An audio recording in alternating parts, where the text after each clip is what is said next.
your password for your computer, you just have to remember. But your password for your bank, if it's something you can remember, probably isn't good enough.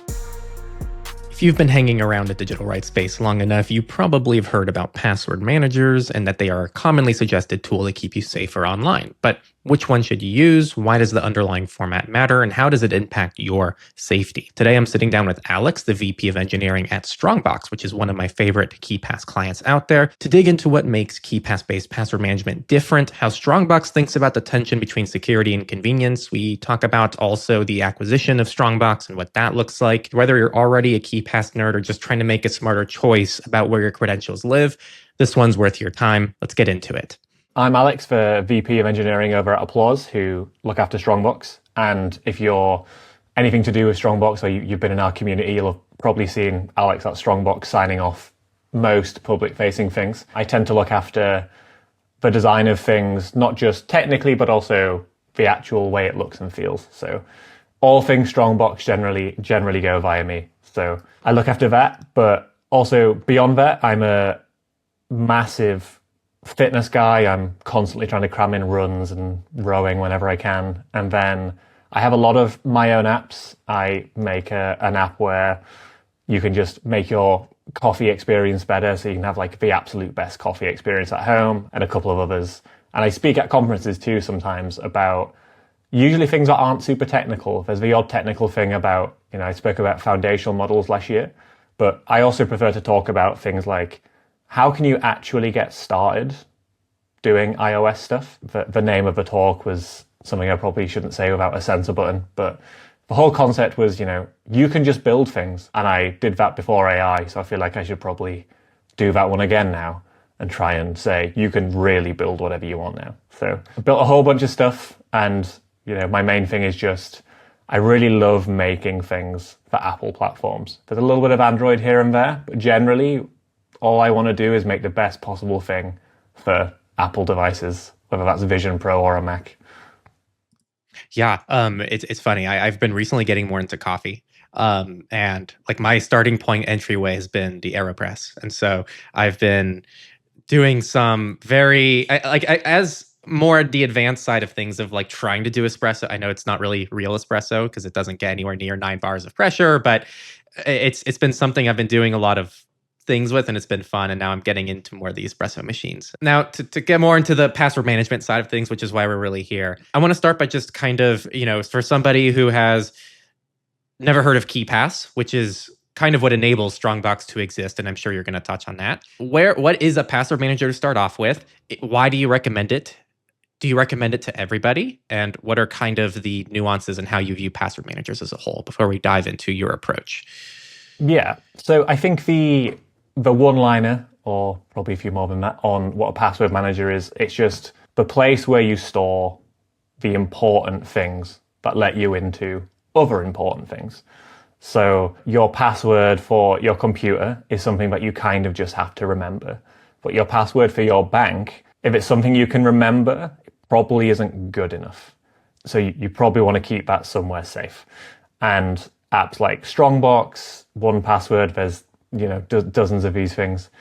They help you do that. They make sure that your passwords are not only kept safe and you won't forget them, but that they're also good enough so that you don't have to worry about someone breaking in really quickly. There's plenty of password managers that will tell you don't use the same password across every different app that you have. But then you can go further, and simple things like, don't put your name in the password, or don't make sure it's super short. Just put the work in to keep things safe.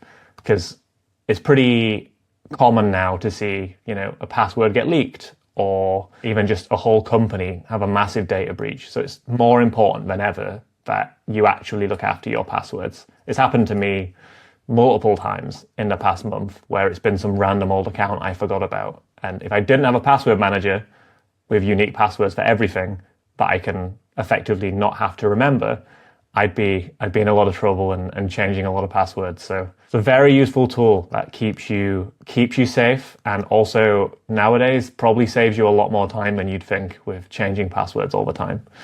Yeah, and then I think maybe the 3 ways that people maybe see password management right now, we have kind of a browser-based password manager, which is maybe one of the most common, if not the most common way for still a lot of people to do it. So maybe we can speak to that. Also, maybe a more typical password manager, not to single anyone out, but something like LastPass, Dashlane, 1Password, etc. And then Strongbox. How do those three kind of all compare? Because they all take pretty fundamental approaches that are quite different from one another. Yeah, so I think the main thing people think about with a password manager is the surface they use to interact with it. So for me, generally, I'm autofilling in Safari all day, every day. That's where I see it. It's very, very rare I actually have to open my password manager. But I know for a lot of other people, that's absolutely not true. Their general way of working is that they open the password manager, grab the password or the two-factor code and copy and paste it in. And that's the way they prefer to do things. And most apps now, at least I guess the ones that most people can name, have covered all those surfaces. So they've gone out of their way to make sure there's browser extensions for, Safari, Chrome, whatever it is. And then there's actual password managers that you can run on your phone or your Mac, and everything syncs up really nicely. There's another branch of password managers, which is a little bit more locked down in a way, which is your browser generally will have one built in. For people on the Apple ecosystem, if you're someone like me who refuses to use anything but Safari, then you'll probably be using the same password manager that's also built into macOS and your phone and everything, and it will feel really easy and intuitive. But then for people who use Chrome, Firefox, or any number of forks that kind of appear these days, they also have their own built-in thing. A lot of people don't actually realize they're using the one built into Chrome. They just see, last used password, click it, and it goes in, without realizing Chrome has a password manager built in. So there's our kind of branch of password manager, which is you own an app, you have all your passwords in it, and you can see them in multiple places. And then there are the other branches, like, the ones built into Chrome and other browsers. And Strongbox is one of the ones that lives on your Mac or your phone or Vision Pro, if you fancy it. And you can still get to those passwords through Safari, Chrome, Firefox. The reason I like that approach and why I generally recommend people pick a password manager like that is it's something you can move all over the place. You're not locked down to a given browser. So if you're someone who uses the Chrome password manager a lot, that's great. But if you're using that and then you switch to an iPhone, that experience gets really clunky really quickly. Whereas if something like 1Password or Strongbox, you just download the app and you're good to go. You can get all your passwords everywhere. I'm a firm believer that your password shouldn't be tied to one thing that you use, which is kind of where the KeePass format comes in for us. If you use Strongbox, your best experience, I believe, on Apple platforms is to stick with Strongbox and have your database in there. But say if you ditch Apple and you say, I want that Pixel Fold, I'm going to go grab myself a new Snapdragon laptop, then you can also move that database somewhere else. You can use a different KeePass compatible app, which means you're not stuck anywhere. And your passwords are, they're your passwords. You own them. They live in a vault. That is yours. And you're not stuck with clunky export processes or anything. You just open the vault somewhere else and you're good to go. I guess to kind of summarize a little bit of what you said there, the KeePass format is open source. It's meant to give you ownership of your passwords via a KDBX file format, kind of like a .zip on your computer, a .whatever. It's just a file. You can take it wherever. And then Strongbox would be the client in this case for Apple devices. Let's start with syncing. Context, Strongbox to this day is my favorite password manager. Like you guys, Nice. Hands down, have the best UX UI that I've used for any password manager, especially on Apple devices. But I'm not using you anymore because I moved away from KeePass. So I still have that respect for you all, but I'm using Proton Pass recently just because I prefer the way that it just instantly syncs across all my devices. So can you speak to what syncing looks like and how you guys handle sync compared to what a traditional password manager might do, which is quite a bit different? Yeah, so sort of the key advantage of the KeePass format can also be a bit of a drawback in a way, especially when it comes to syncing. With something like 1Password or Proton Pass, the way they work is, this is a best guess, but I've built a lot of stuff, so I think I'm kind of on the right track. You have an account with them, and they store your passwords in the cloud. So you're a user, and you add in a password for apple.com. And they have a record of your password for apple.com. If you change that password, if you edit the two-factor, if you delete it, whatever you do, all they have to do is sync that one single password up and down. There's probably a local copy somewhere just to make sure it feels fast, but generally everything lives up here in the cloud, and they just sync one thing at a time. Whereas with something like STRONGBOX or other KeePass clients, generally the format is one file. And if you change one password, then we sync the file. You can do some clever stuff to make that a bit faster, but the difference is we have to sync the database. So the way we handle that in STRONGBOX to try and make it as easy as possible is we built our own system that uses iCLOUD in the background, and we handle all of that for you. And we get an experience in the end that is as close as we can get to these services where everything lives in the cloud, because we just handle the push and pull for you when you make a change or an edit or a delete or whatever you do. So it gets as close as we can to that. But it's one of the differences with a fully cloud-based option and something like this. Whilst we can let you export your entire database in one go or let you store it wherever you want, with the other ones, they might have slightly faster syncing, but exporting a KeePass file afterwards might be a bit of a pain. So there's definitely upsides and downsides to both. I quite like having an open format, but we think we've got pretty close on syncing to the other ones, and I'm sure there's a little bit more we can do, but STRONGBOX Sync is super reliable, and we're super proud of it. Yeah, so I guess just to clarify what you're saying, because for those who aren't in the Apple ecosystem, Apple has its iCloud behind the scenes, which I think is something very underrated. Regardless if you're using advanced data protection, you're using end-to-end encryption, on any other ecosystem out there, I think Apple deserves more praise for this. If you're a developer, you have to spin up your own infrastructure. You have to have a server to handle syncing. There's no back end that you can easily hook into unless you build in third-party integrations through Google Drive or something like this. But with Apple, there's this world and ecosystem of applications that are completely serverless. We have really top tier apps like Flighty that don't have a server. Really, they don't hold your data. It's just synced through iCloud. And so really, it's this really nice funnel to get away from maybe, it's kind of like a lot of things I guess Apple does where it kind of raises the baseline, but it's never maybe going to be the best thing ever. It's not going to be better than an end-to-end encrypted Proton drive maybe, from a privacy security angle, but it's nice. So that's a bit of a side tangent. Where I'm headed with this is... No, I was just going to quickly say, I actually think it's not necessarily a side thing. It's actually quite important that the way we use it and the way basically every app uses it means we can't see your stuff. We can see how many records are in our global database, but we can't see anything about them. We can't download the file. We don't have access to that. That's still your private database. So even though iCloud is linked to you and using your usage, we can't do anything with it. It's all yours and you're locked in. Whereas with another cloud solution... I assume you guys are serverless when it comes to user data. Yeah, we have one tiny serverless function, which is open source, which we use to send requests to the Have I Been Pwned API. Otherwise, nothing is on a backend tied to us whatsoever. It's all just straight through iCloud. Yeah. So can you expand on syncing? Because this actually gets to the core of why I eventually stopped using STRONGBOX. And it's nothing that you guys are doing wrong. It's actually the standard you set for KeePass clients is higher than any other KeePass client. And I'm not only in the Apple ecosystem. I'm using Android devices, I do review devices, sometimes I'm on Linux. And so for me, what I started to find was, okay, I love STRONGBOX when I'm on an Apple device. It's actually my favorite password manager. But then I move over to something else and I have to deal with a really crappy KeePass client that doesn't work well. Is that a gap that you guys are trying to close? And also, there is still syncing that you can do. So do you mind speaking about syncing away from an Apple ecosystem with STRONGBOX, and also how do people juggle with that inconsistency between KeePass clients? So there's kind of two parts to it. The first thing is syncing when we do it on Apple is we have our own custom system to sync to iCloud. And we do that because the old way of doing it was you would just store your KeePass file in iCloud Drive. And if you've ever used iCloud Drive and tried to sync stuff between devices and wanted that kind of instant update, you very quickly realize that doesn't always happen. There's a lot more going on there. It's not like, I save a file and it's instantly available on another computer.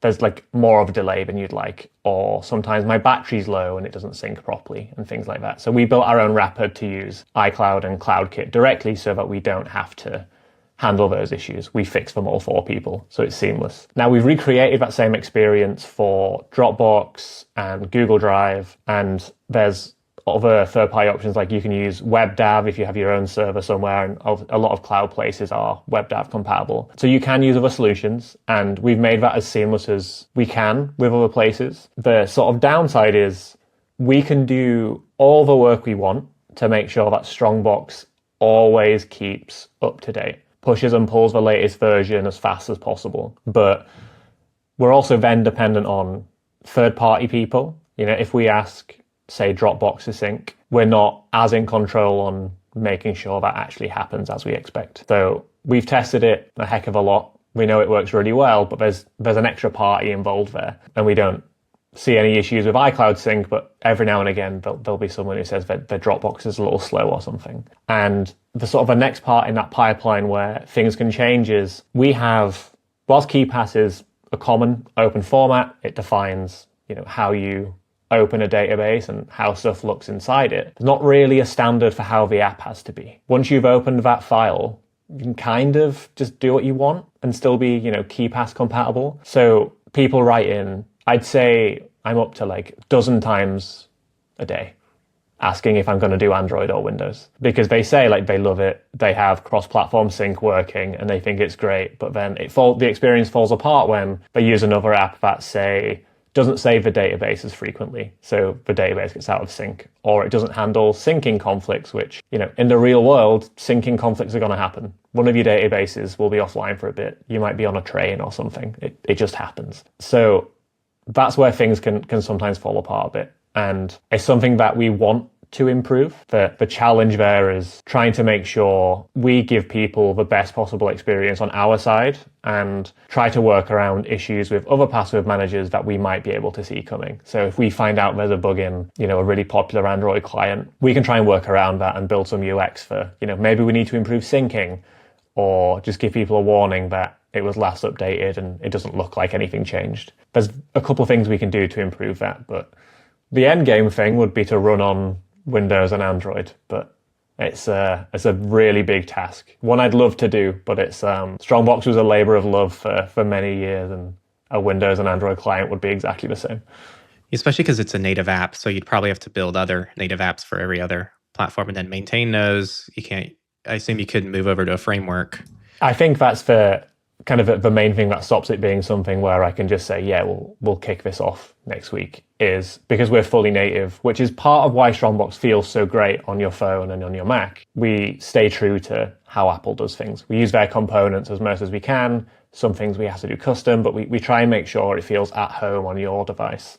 And that then means not too much is reusable if we port it over to a different platform. We have a little bit here and there, and, you know, the format itself is transformable, but all the things we have around it that make Strongbox feel great is something that would have to be fully redone for another app. And I think getting to the level of craft we want with a cross-platform tool would be quite a challenge. So yeah, definitely the old school way, I think. And also never say never. It's something that comes up a lot, and I'm noticing it starting to ramp up a lot since recent changes to other password managers. So I'm sure that space will improve. I'd like to hope we might be the ones who kind of push it forward a little bit, or, you know, even people see what we've done on iOS and take that as a direction to be like, okay, this is the standard. We have to at least beat this. But I'm hopeful something springs up, whether it's us or someone else. I want the ecosystem to thrive as best as possible. And a Windows Android client that looks great and feels great is kind of the next step, I think. Yeah, I agree. And, you know, I'm a big fan of KeePass XE. Like they're on our resources. So it's not to say I don't appreciate these projects, but I do think just the UI UX between the different services is just different.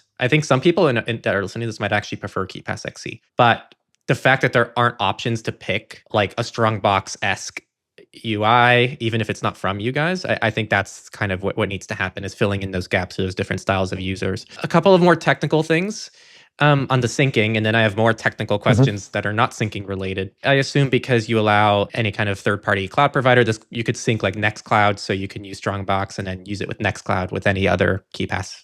Yep, Nextcloud is super common. It's one of the things I get asked about quite often. It seems like people are using it for syncing cross-platform, especially when they don't want to offload to other services. You know, a really common thing that comes up recently is people, they love Google Drive and Dropbox, but they're trying to move away from those providers. So they then ask, how can I use like WebDAV, SFTP, and so on. And Nextcloud seems to be sort of the most popular option right now, shortly followed by people requesting that we support Proton Drive, which we are looking at right now, which I think will be super cool. Wow, that'd be really awesome. And then another question: you guys released like this was on the tail end of when I was still using Strongbox. You guys released a Wi-Fi sync feature. Do you mind expanding on why and how that works? So I think Wi-Fi sync is the sort of useful solution for people who want to keep things in sync between their Mac and their iPhone and their iPad, but they don't really want any of this stuff to live on the cloud. So the way Wi-Fi sync works is you pick a host device, which is usually your Mac that stays on, and then everything else pushes and pulls to that central computer. So it gives you a cloud feeling experience without having to put anything on the cloud. So if you're worried about that, you don't have to think about it. You just have it all locally, and then it's completely up to you what you do. Very nice. Is there a way to somehow integrate a NAS into this workflow at any point? So usually the way people use NAS is they just set up WebDAV or SFTP. So part of the reason we have those is most NASs will support that. So you can just hook that up and point it to the file and go from there. I help a lot of people who grab some random NAS from Amazon get up and running. And it can be quite a cool way to do it where you don't have to rely on having a Mac or an iPad or something that's on all the time. You can still have that really nice sync experience at home. Very nice. This is a more technical question, and I'm actually still not clear on the details here. So yeah. Apple released Advanced Data Protection, ADP. It's opt-in end-to-end encryption in the iCloud ecosystem for everything except calendar, email, and contacts. But apparently there's this nuance that third-party developers have to actually opt into somehow using ADP for users who have it enabled. So theoretically, even if you have ADP enabled on an iCloud account, it doesn't mean that every app developer who's publishing data to iCloud Drive is going to be utilizing ADP. I don't know if you know anything about this, if it's true, and then how you guys handle that. So there is some nuance to it, especially more so because it's not a feature that necessarily came on and then stayed on. Some countries said no to it, and then some apps, the UK, supported it. I think I would quite like end-to-end encryption in my iCloud, but I'm not allowed it, sadly. So we do have file protection enabled locally, and my understanding is that we don't have to do anything different on the cloud to enable that. But I'm sure there is some nuance with this. The part that might be a bit different with apps you've looked at is we're using CloudKit for everything, for Strongbox Sync anyway. So it might not have the same, nuance to it. It's probably okay. I see. And either way, I think the database file itself is encrypted. So this is more of a very nitpicky nuance that I was just curious about.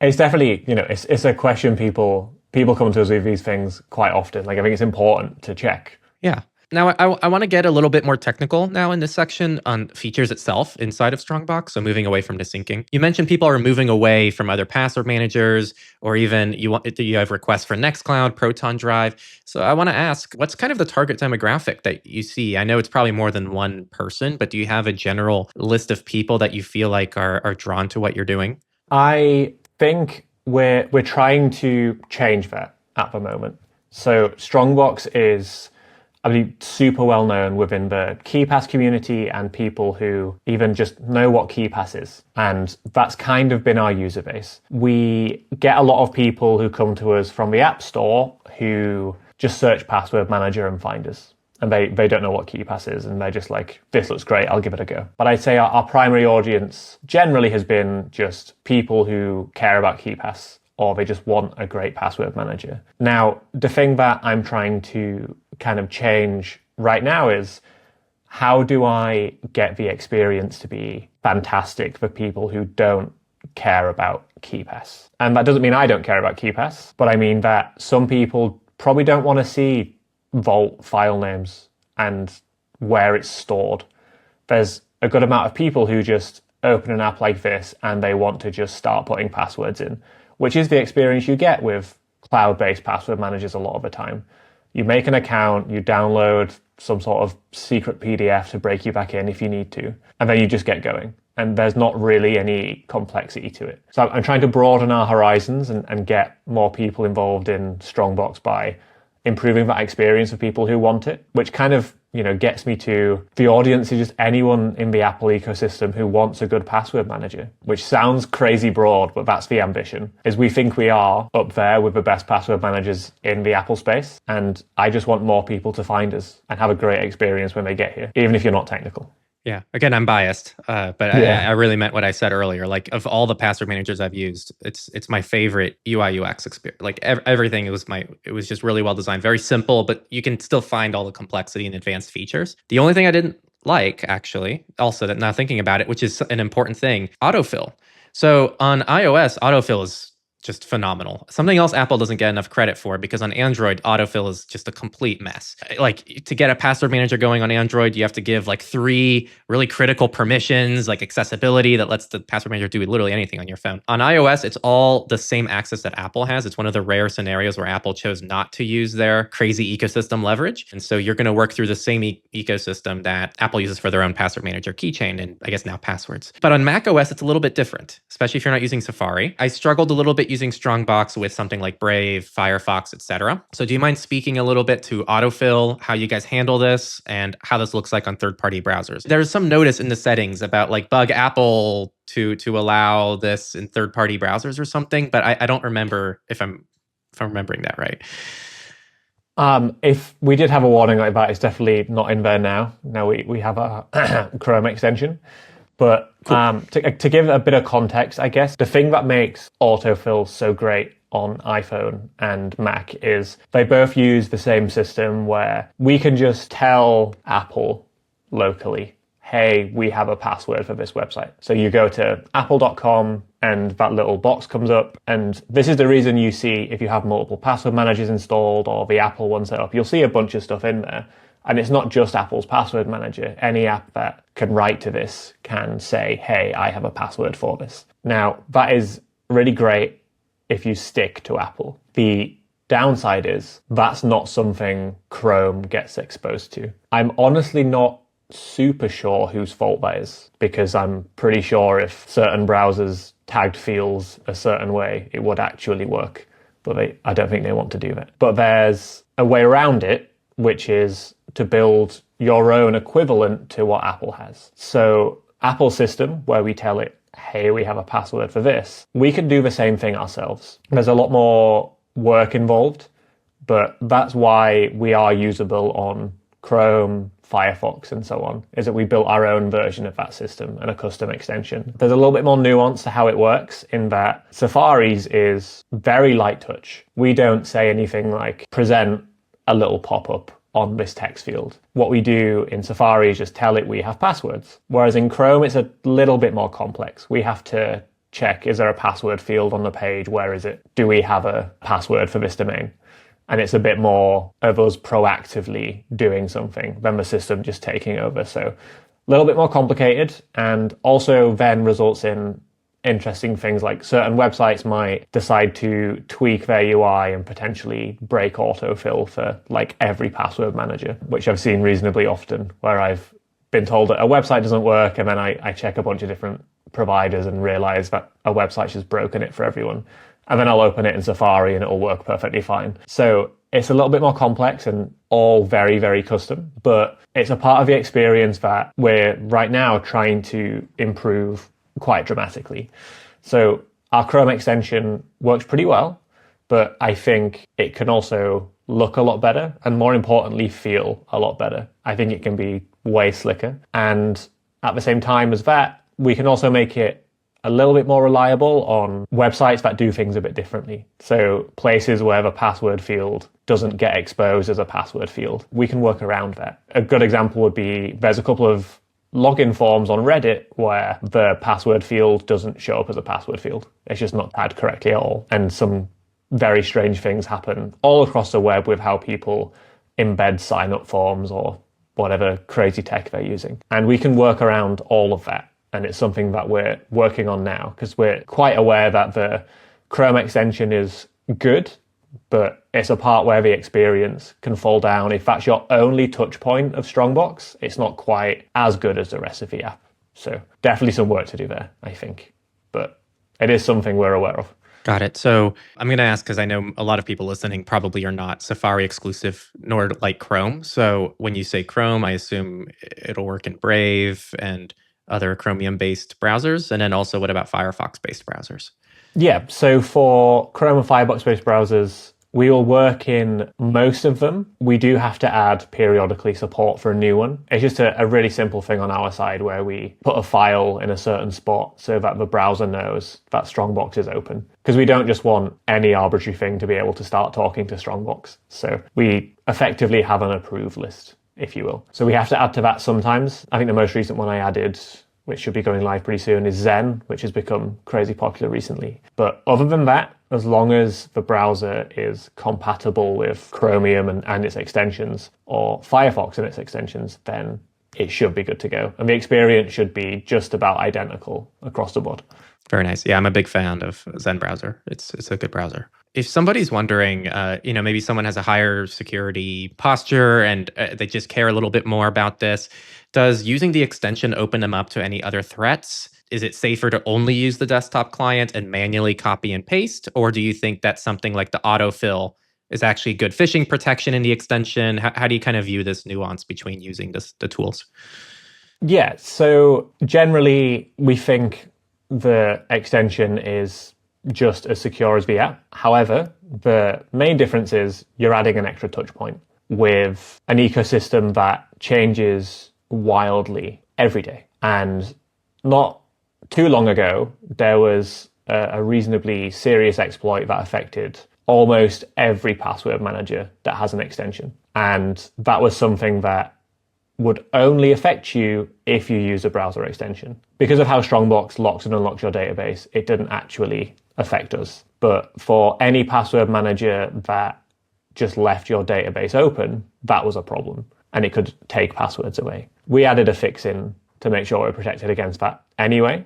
But browsers are a bit of a wild west, and so is the web. There's always more coming out, and it's a very popular attack vector. If you get into someone's password manager, then you have everything. You have the keys to the kingdom. So it's always something to think about.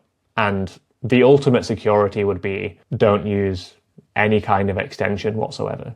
But the actual answer that I'd normally tell people is you can just make your database in Strongbox, and I'm sure you can do this in other password managers, only unlock for like 10 seconds. So if you open your browser and you want to autofill something, you unlock your database with Touch ID or a password or whatever you choose. You autofill that one password and then the database locks again, which means it's a little slower to use. It's not quite as graceful, but it means that the database remains locked the entire time, which keeps things just as secure as if you were using it inside the app, which is probably the main lesson in general with any extension. Whoever provides it is try and keep your database locked as often as possible rather than just leaving it unlocked.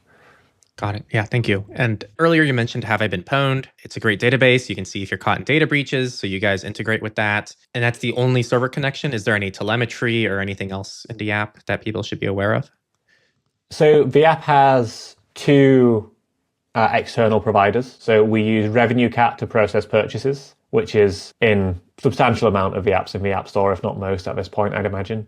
And then the paywalls we have in the app are powered by Superwall. Both of those are effectively in the most limited state they possibly can be. So to give you a bit more information on that, we don't have any identifiers that we track. So if you wrote me an email and you said, why is my subscription not working? I couldn't go into anywhere and find you. I have no way to know who you are. All I know on tools like RevenueCat is I know what our revenue is, and it updates effectively in real time. And it lets me do things like I can change offers remotely. So when we run our sales, I can just set that going remotely and we can tweak the prices here and there.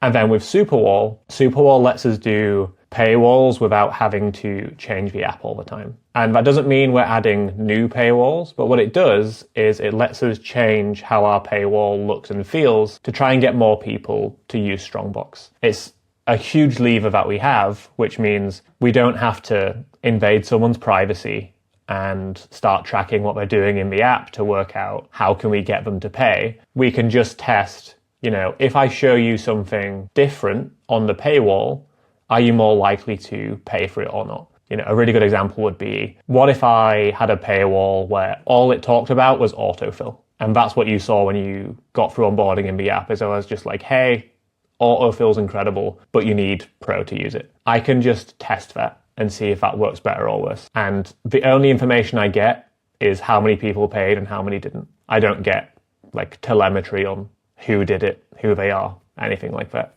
I just know that someone paid or someone didn't. So someone who hears this, I mean, like how do you distinguish the safety of someone's passwords to what you just described here, if someone's concerned about that? Yeah, the general rule that we've followed throughout all of this is that we haven't added analytics. I know there's been some debate around whether or not they think revenue cat serves as analytics, and I understand that there's a discussion there, but revenue cat also weighed in to help out there and let people know that the data in revenue cat is the same data that the App Store gives us.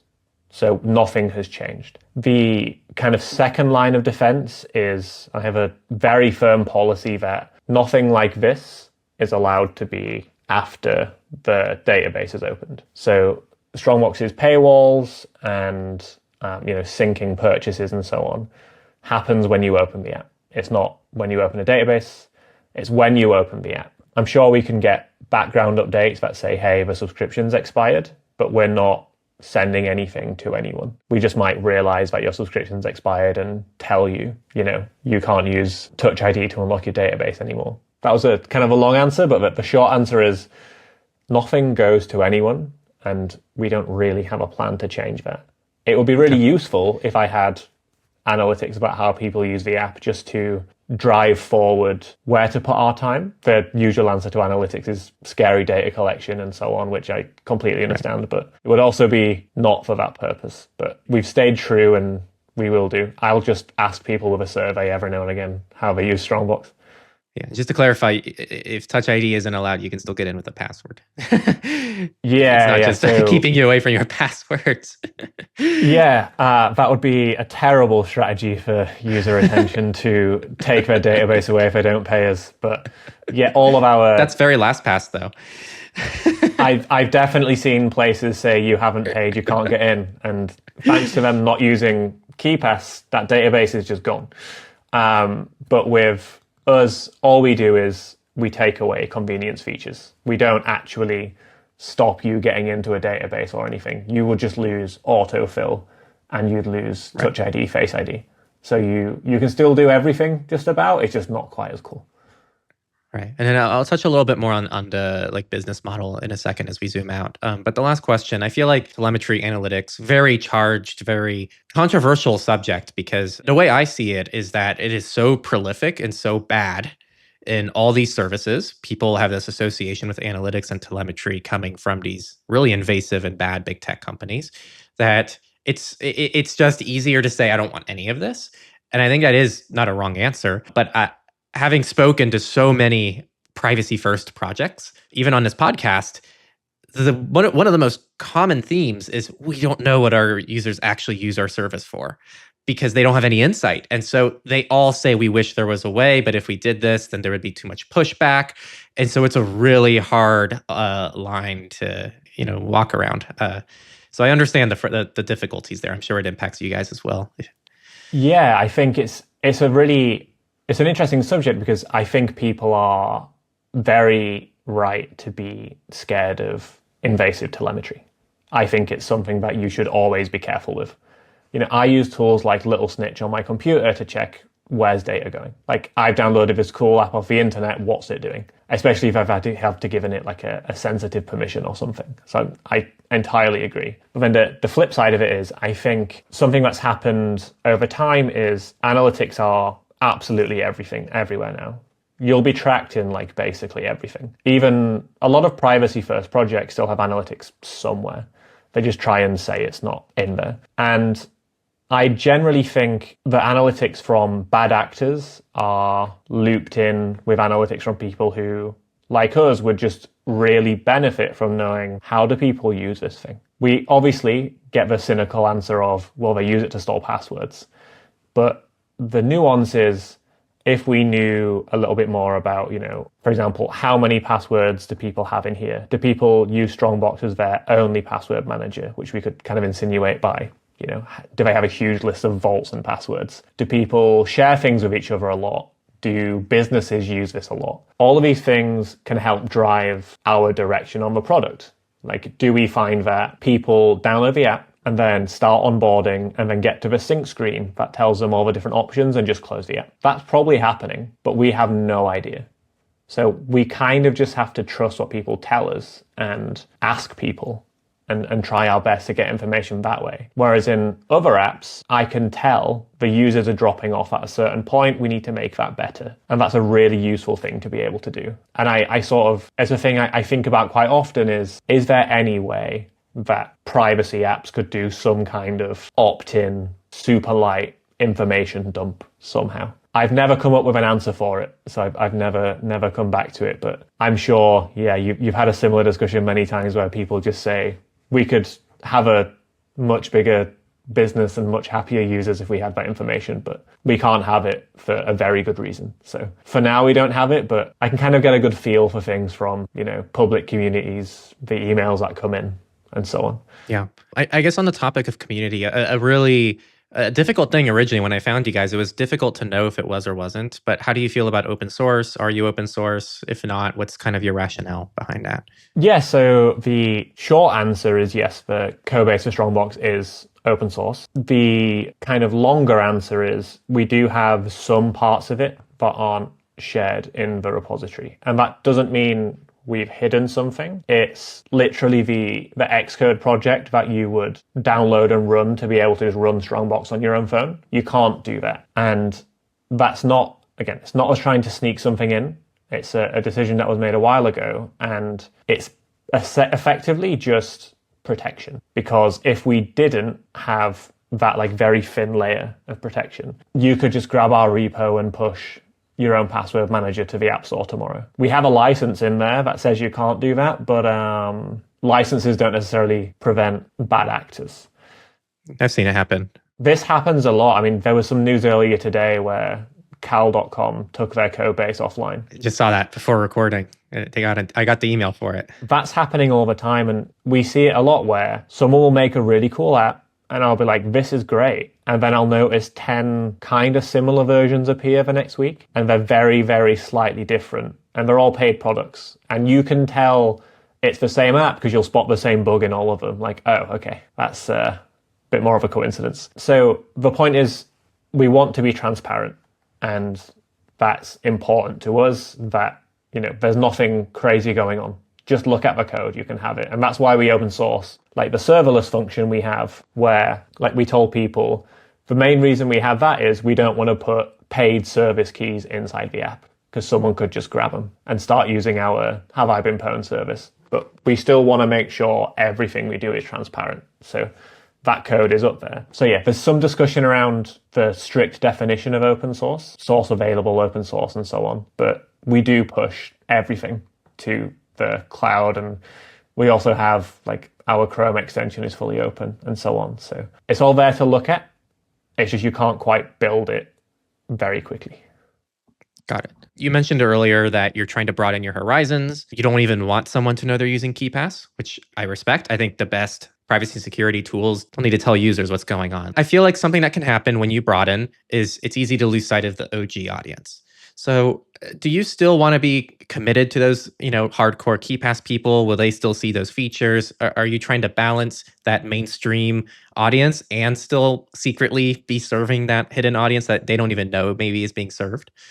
I think the easy way to put it would be, I see broadening our horizons and making a simpler experience something that someone would opt into at the start. So there's plenty of UX improvements we can make. There's sort of the real KeePass wizards that we will continue to do. That will never change. But I think say if I wanted to give my parents Strongbox, they don't know what KeePass is, and I sort of don't need them to. I want them to just use a password manager that I think is great. And I can also give them for free. That's quite nice as well. But I can just give them that. And they don't need to know technical details about anything. I just want to give them it and say, hey, hit new database and go. And the vision for it, which is something I repeated a few times, but effectively, what if really early on in the app, you basically got asked the question, do you know what KeePass is? I wouldn't actually ask someone that. But in a way, like, what if I could just let you pick if you want a really simple way of using it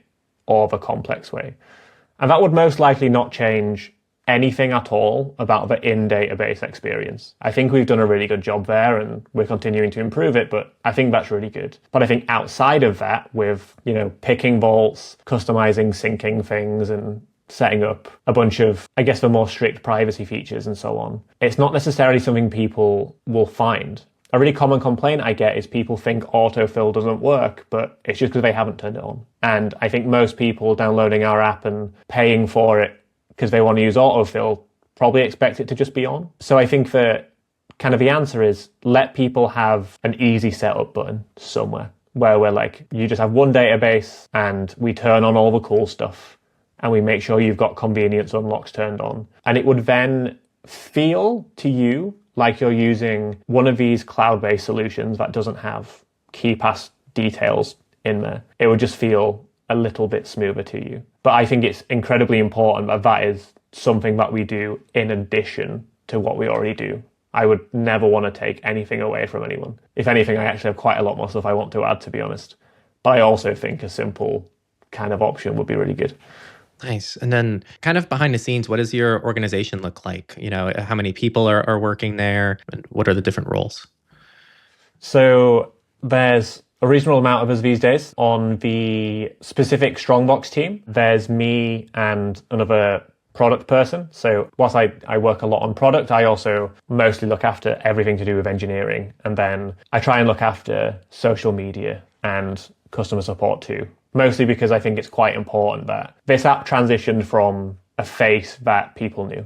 They knew they could say like, hey, Mark, or address him directly in comments and so on. So I think it's really important we keep that. So I'm maintaining that with me. But I also think it's good to have other people involved in terms of direction, design, where we go from here. So we have a head of product who helps me with that direction and also gives me a little bit of a kick sometimes if I'm dragging my feet thinking something has to be tweaked with for 2 months instead of just letting people play with it and see what they think. And then I also have a team of 3 engineers who work with me. So we have a big mixture of skill sets within that. People who are better at design, people who are better at web stuff or iOS, iPad. There's a big mixture of skill sets. But it means that we have effectively triple the ability to work on the app that we used to have, because it used to be one person working on it before we took over. So quite a lot more people involved technically. And then also just above that, we have 2 people sort of looking out for where it goes from here. There's a bunch more people who work in the company looking after things like finance and so on. But just in terms of STRONGBOX, there's give or take 5 of us on a weekly basis that are looking after it. Right. And I guess this is definitely the elephant in the room, the acquisition. And so I think Mark is the original developer. Is that correct? Okay, so that happened. And then kind of on the community side of things, there was the STRONGBOX acquisition. So do you mind speaking to what that looks like, how that changes things? What are some of the concerns that you've seen? I know that our audience is very wary of acquisitions. We've seen open source projects go very downhill after acquisitions. And so we kind of want it, there's that natural reluctance to be in support of them. So maybe you can kind of speak to this and where you feel, how you feel about it. I mean, look, I think that the initial thing is no matter what happens with an acquisition, I think people are generally a little skeptical because there's been so many terrible ones. I've seen plenty of acquisitions where apps have been bought and the price has doubled the next day, or they've not had a subscription and then they've added one. There's a lot of reasons that people are wary of these. And I think what happened with STRONGBOX is we announced it and I think maybe didn't give people enough reassurance of what was coming. People were sort of a bit worried about all the things that usually go wrong with acquisitions, where people just abandon it and jack prices up and close the source and so on. So I think there was a justifiable apprehension to us owning it. The flip side of us owning it is that there's way more people that work on it. We can work faster and we can make bigger changes to the app than one person could. But I understand why people are apprehensive. And I think we did post on the Strongbox blog announcing it, and Mark posted a letter too to sort of hand the reins off to us. But we just sort of rightfully had to help gain the trust of the community a bit. I think we had to put the work in to share that we weren't going to do anything crazy and that we weren't going to drop analytics in instantly, which I think is what people mostly thought was going to happen. I think they presumed we'd throw in loads of analytics on the first day and then jack up prices or add subscriptions. Adding subscriptions was probably the most common thing I saw other than telemetry, but Strongbox already had a subscription. We didn't add that, but it was a thing that came up a lot. And things like people thought we were going to kill Strongbox 0, which like we are not doing, and I won't let happen. So something that I've definitely learned from this and is something that we will take going forward into future acquisitions is to make sure we get, the point home in our announcement and really try and start getting that trust straight away. And that means, whilst I did introduce myself really early and was talking to the community quite often, like it took quite a while to get around to doing like a proper sort of Q&A and things. And I think that's something that we definitely learned from. But the way I've kept things going is everything's open. I try and post in our Reddit whenever I do something new in the app. I ask for feedback a lot. I ask for feature suggestions and comments. Even when people are a little bit grumpy with me, I'm still happy to hear it. Like I want to help people get the best experience and have them not haters. That would be great. So I think we've done quite a lot to try and help prove that we're not going to do anything sketchy with Strongbox. Time is sort of the thing that proves that, but we learned from making announcements better. And then I'm hopeful that people have a slightly different opinion of us after the last year or so. I don't quite have a poll or anything to prove that, but I think the community of Strongbox generally feels better about it now than they did when it was announced. So pretty good, I think. We've added stuff. To kind of round us out, I have just a couple more questions. Subscriptions, and this is actually somewhat of a criticism I have maybe with a lot of people who are like free open source advocates. Free, people forget the meaning of free. That means freedom, not free as in beer. That is the very common metaphor that's used to help explain this. But that culture still exists, right? Where people really don't want to pay. In fact, I don't know of any other KeePass client off the top of my head that charges. Maybe KeePassium has a paid plan as well on iOS, if I remember. But other than the Apple ecosystem, I can't think of a paid KeePass client. So I might ask, why should someone pay for a KeePass client? Like just as a question. And then what are your subscription models? Because I think I actually got lifetime back in a day and I still have lifetime. So I think the reason for buying an app like ours kind of applies to the argument as like a whole, in that we're in a world now where there's always been open source software, but now there's probably been 6 new open source apps whilst we've had this conversation. They're springing up all the time. People can make what they want, and it can be great, it can be bad, it can be whatever, but there's new software all the time. And a lot of the time people choose to make that free and push it out to the world that way. And I think that's incredibly valuable, and open source is the reason why KeePass clients can even exist. KeePass itself is open, and that's what powers all of these KeePass apps. I think the choice for the person generally is, do you think the experience you get from an app like Strongbox is worth some money? A discussion I see a lot is people say, KeePass itself is open source, so why isn't Strongbox just free? But Strongbox, the reasons it gets praised are years of love and affection and lots of hard work. And developer time is definitely not free. Even when you're building it for yourself, it's quite expensive to make apps. And there's a lot to that, You probably see reasonably often, even on open source repos, there's hundreds of issues and problems all the time. And you see how much of that person's time gets eaten up with support, changes, fixes, and so on. And a lot of these open source things become a full-time job for someone. And as apps get more complex and they scale, more people have to be involved. And when more people get involved, the cost just starts going up and up and up. And supporting via open source is viable for a lot of projects. Like I pay for loads of support on GitHub these days. But for apps like ours, the craft we put into it, the team we put into it, isn't something we could sustain with open source. And that was true when Mark ran it by himself and remains true now, except now there's 5 people instead of 1.